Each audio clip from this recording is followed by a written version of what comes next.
Amazing, wonderful, captain leading from the front.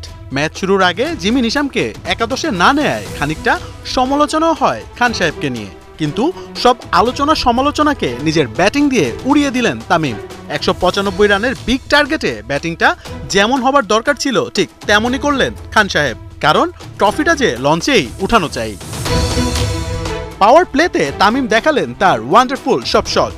Khaled, Shariful, Binura কিংবা আরাফাত সানি কেউই টিকতে পারেননি তামিমের সামনে। 6 ওভারেই বরিশাল তুলেছে 57 রান, যেখানে বড় খেলটা দেখিয়েছেন খান সাহেব। তিনি একাই করেছেন 21 বলে 39 রান। পাওয়ার প্লের পর আরও আগ্রাসী হয়ে ওঠেন তামিম। 4 ছক্কায় মাতিয়ে তুলেন মিরপুরের গ্যালারি। প্রায় 200 স্ট্রাইক রেটে ব্যাট করে মাত্র 24 বলে তুলে নেন নিজের 50। এবারের আসরে সর্বোচ্চ 4টি 50 করে সবার উপরে তামিম ইকবাল।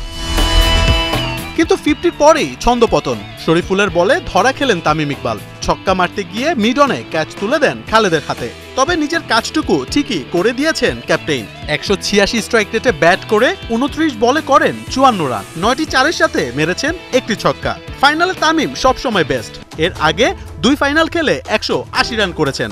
সব মিলিয়ে 3 ফাইনালে রান করেছেন 234। মোহাম্মদ আদনান, 71।